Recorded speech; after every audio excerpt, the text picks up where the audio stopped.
వచ్చేది జగన్ ప్రభుత్వం, పోలీసులు జాగ్రత్తగా ఉండాలి అంటూ హాట్ కామెంట్లు చేశారు అంబటి రాంబాబు. కడప జిల్లా వేంపల్లి పిఎస్లో విచారణకు హాజరయ్యారు అంబటి. చంద్రబాబును దూషించిన కేసులో 2 గంటల పాటు ప్రశ్నించారు.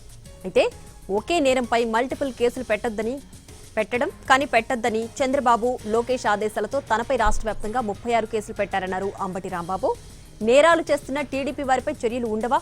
ఏపీలో 2 రకాల చట్టాలు ఉన్నాయా అంటూ ప్రశ్నించారు అంబటి.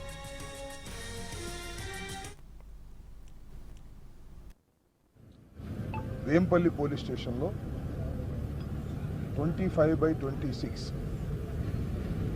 రామ్మునిరెడ్డి అనే తెలుగుదేశం నాయకుడు ఇచ్చినటువంటి కంప్లైంట్ మీద రిజిస్టర్ చేసిన కేసులో నన్ను పోలీసు వారు విచారణకు రమ్మనగా నేను ప్రత్యేకంగా గుంటూరు నుంచి విచారణకు రావటం జరిగింది.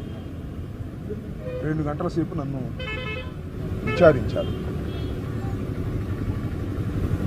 ఆ తర్వాత పులివెందుల పోలీస్ స్టేషన్లో మరో కేసు రిజిస్టర్ చేశారు.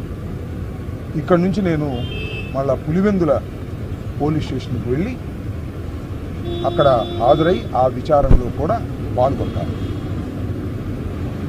మీ అందరికీ చెప్పదలుచుకున్నది విచిత్రమైన విషయం ఏంటంటే, ఈ కేసు ఈ ఫ్యాక్ట్స్ మీద జనవరి 31వ తారీఖున నేను గుంటూరులో గోరంట్లలో చంద్రబాబు నాయుడు గారిని దూషించానని కేసు పెట్టారు. ఇక్కడ కూడా అదే. ఈ case already Nallapadu police station register చేశారు. నన్ను అరెస్ట్ చేశారు. నన్ను రిమాండ్కి పంపించారు.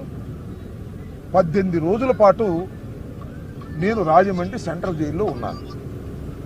సేమ్ కేసు ఇది కూడా. ఆ ఫ్యాక్ట్స్, కొత్త ఫ్యాక్ట్స్ ఏమీ లేదు. కొత్త నేరం ఏమి నేను చేసినట్టుగా వాళ్ళు చెప్పడం లేదు. మీకు ఇంకొక విచిత్రమైనది చెప్తా. 36 కేసులు ఇంతకుముందు రిజిస్టర్ చేశారు. Same facts. 31వ తారీఖున నారా చంద్రబాబు నాయుడు గారిని అంబటి రాంబాబు తిట్టాడు. 36 కేసులు, 18 రోజులు జైలు, మళ్ళా 2 కేసులు. ఇక్కడ వేంపల్లి పోలీస్ స్టేషన్లో కేసు, పులివెందుల్లో కేసు. చట్ట ప్రకారం ఇది వ్యతిరేకం. ఒక నేరం మీద, ఒక నేరం చేసి ఉంటే ఒక నేరం మీద మల్టిపుల్ కేసెస్ పెట్టకూడదు. ఇది న్యాయస్థానాల తీర్పు ప్రకారం అయినా పెట్టారు. ఎందుకు పెట్టారు? లోకేష్ బాబు గారు ఆదేశాలు, చంద్రబాబు నాయుడు గారు ఆదేశాలు.